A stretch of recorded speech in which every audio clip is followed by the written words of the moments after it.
Live from the Icebox Studio in Montgomeryville, Pennsylvania. This is the Bill and Corey Show. I'm Bill. And I'm Corey. Welcome back to another exciting episode. Yes. This will be the best ever. Yes. And next Somebody, week will be better than that. So. it was funny. I was reading an article about, I don't know if Taylor Swift and they got concert got canceled, and they're like, but this is going to be the best ever show again. Well, we did not get canceled. We don't have any. We're not that high profile. Oh, something's some volume. My thing's not on. I'll have to lean over. Uh-oh. So. Here, speak into mine. You Yeah, can. okay. That work? I got. Nope. Nope. Again. How about that? Good. Okay, All right, now all we're good. right, Now we got all the right. sound. We don't know if it's a good thing or a bad thing, but Bill, you can hear Bill again. If you missed what I said in the beginning, you didn't miss anything. So we're going to kick into our questions. We, that's the customer, have a 4-cylinder Series 53 brass manifold system, and 2 of the station valves have ceased operation. I still got more to go. So. I know. And I was wondering what would cause that. They're connected to compressed air cylinders, and only one cylinder is ever open on the line for a maximum pressure of 2,500 psi-ish. The first station valve completely seized about 4 months ago. We replaced that valve, and immediately, as in the day we replaced it, the 4th station valve on the opposite end completely seized. I wanted to ask if there was some special consideration I needed to be aware of before changing out valves. As you can see, we don't have a manifold, but We do have a manifold, we just didn't bring it. We You just have wanted part to bring of the it. valve, because it's the valve that's it's the important, valve that's a not problem.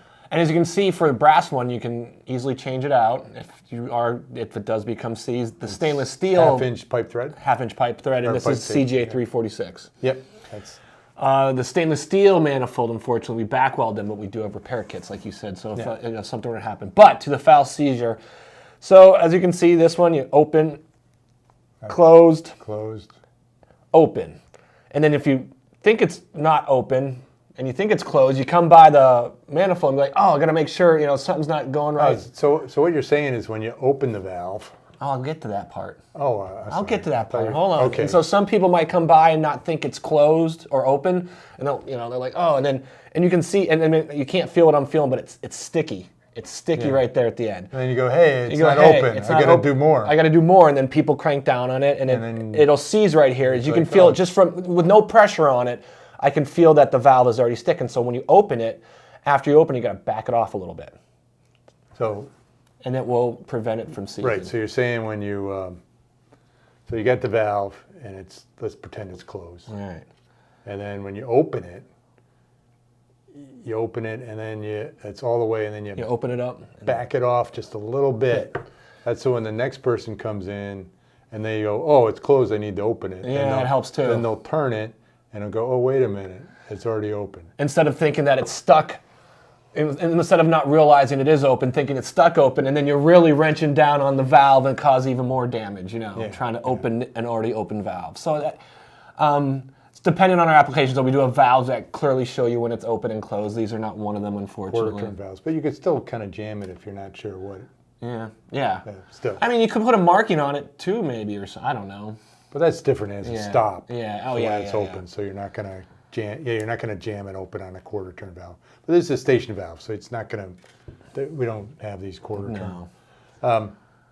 Yeah, so that's important. And also when you're All valves, and not just these ones. I want to add all valves. Our diaphragm valves on off our regulators do the same thing. We have problems with those as well. There we go. Yes. Yeah, these are probably one of our most common valves. Yes. It will seize. It will We've had seize. people seize them up. Yeah. And bust the handle and everything. Yeah, valves at home, back off a little bit. All valves back off a little bit. Don't leave them wide open. Unopened, not when you're closed. Not when you're closed. Yeah, don't back them off when you're closing. You can crank down. Oh, it's closed, and just open it a little bit. No, Good point. no, it's to be. And when you operate valves, you want to do it slowly. You don't want to be you don't want to, especially with high pressure gas. You don't want to open it fast. Feels so good when you turn it and you can feel it go through the valve. It's I don't know. If you try to open it quickly, you're going to get a big surge of gas. Yeah, that could be a problem. So, Especially with oxygen. Yeah. Oh boy, okay, this one I have to carry something up. Customer is asking if we can add the high pressure isolation valve on their switchover, and it's a 523B28P. X. No, the X isn't really part of the part number. Okay, but No cross purge on this but one. that part number, everybody's like, what is that? Well, that's just our basic switchover for oxygen, and this is not our basic switchover for oxygen. So a basic switchover would be, well, you'd have all this, flex hoses obviously, and this is high pressure isolation, high pressure vent valve. A basic one would just have an elbow here. See? Elbow. Yeah. A 90-degree elbow, not whatever he was showing. Oh yeah, that's a good point. Let's get that. Yeah, that's enough. Just an elbow here, pointing down. We didn't have. I think I don't know. I grabbed this out of production, so hopefully I'll put it back in the bag in case it's going out today. So yeah, we didn't have one than just the elbow on there, but they had just the elbow, and they wanted to add a high pressure isolation valve, which would be between it would be like this. It'd be a. And what do you need with a high pressure isolation valve? Don't you need the high pressure You vent? need a valve. You need No, you don't. No. Oh, no, it's the you other don't way. need a vent. Yeah, with the vent. It's the you other need way. that. So Yes. they wanted to have that. They wanted to add that. And I go, yeah, you really want to send it back to us. It gets tricky. So, I mean, we could say, okay, this is the valve, and this is the valve. And it is the valve. It is the valve. And you could do pipe thread fittings, you can take care of it. It's brass, so it's not going to really seize. But you're going to need, this is male by female pipe thread adapter, because when you don't have that, this would interfere, let me say right there, it kind of interfere with you'd have problems with it being too close to the gauge. I don't even know if you can get it in, turning that way. But if you're trying to put this valve in, you see if you try to rotate it, it's hard to get a view there, it's going to smash into the gauge. So you have to take the gauges off. So you have to take the gauges off. So just to put the valve in, you of course take the elbow out, and you put then you got the gauge to put in. It gets a little tricky. And what's kind of tricky with the gauges is it's pipe thread connections, high pressure. You don't want it to leak, right? No. So what's tough about this is that you want to have the gauge so you can read it. Yes. Key. Yeah, you want the face facing you. Face, yes. Our customers are really, really particular about that. Yeah, they like to be able to see the. Yeah. Well, I don't know, but it gets tricky. So if you're tightening, you ever tighten pipe thread fittings? You get to a point, you're like, yeah, that's tight enough. Well, with the gauge, It's got to be tight enough and facing you. yeah, it's got to be tight enough and facing you. And if you're off by a little bit, you might need to go around another turn, and maybe you really don't need to go around another turn, but you can never back it off. So Or you need to start over. Yeah, you could start over. So it could be a little tricky. So I think they're going to try to do it themselves, but if you do that,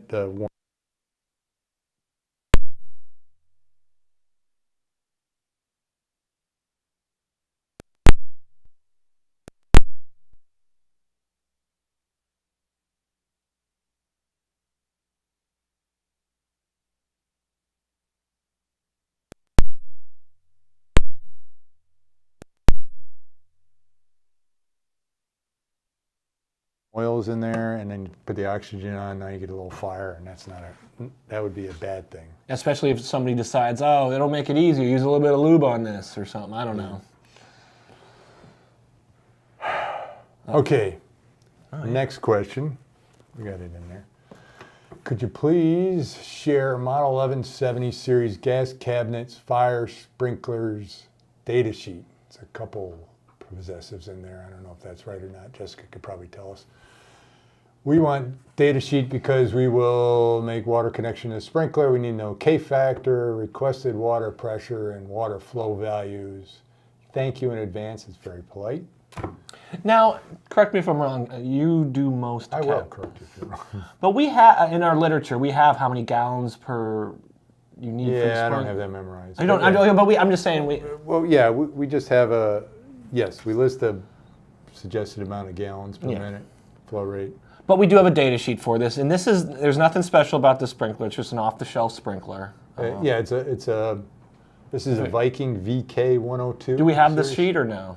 We didn't have the sheet for it. Oh, I didn't want to put. There's so much. There's so much stuff on it. Yeah, it is. Funny. It is. It went. The 2021 data sheet was 4 pages. The 2020.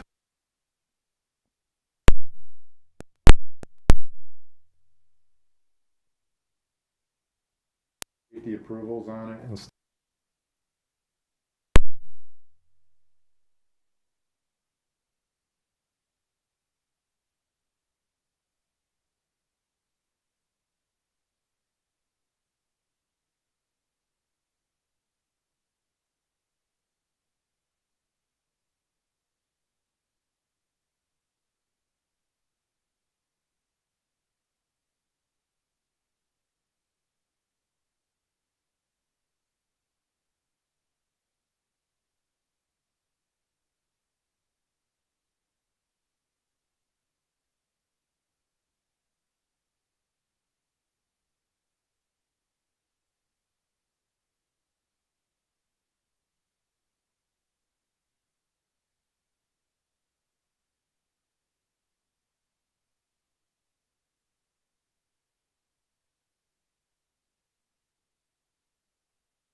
No.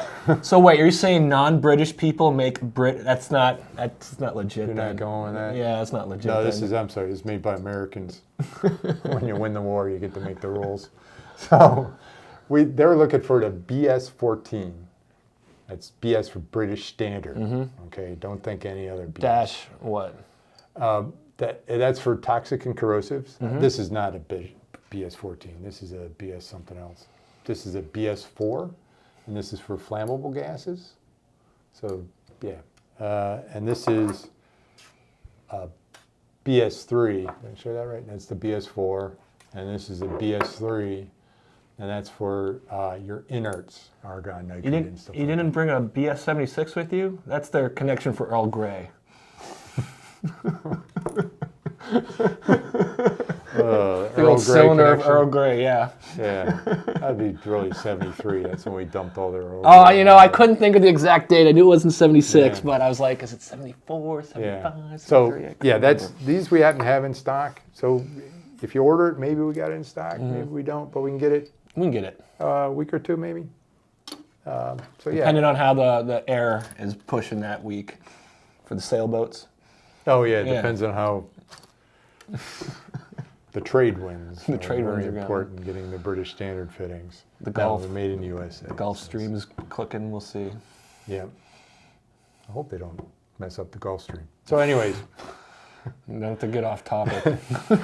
Been off topic a little bit today.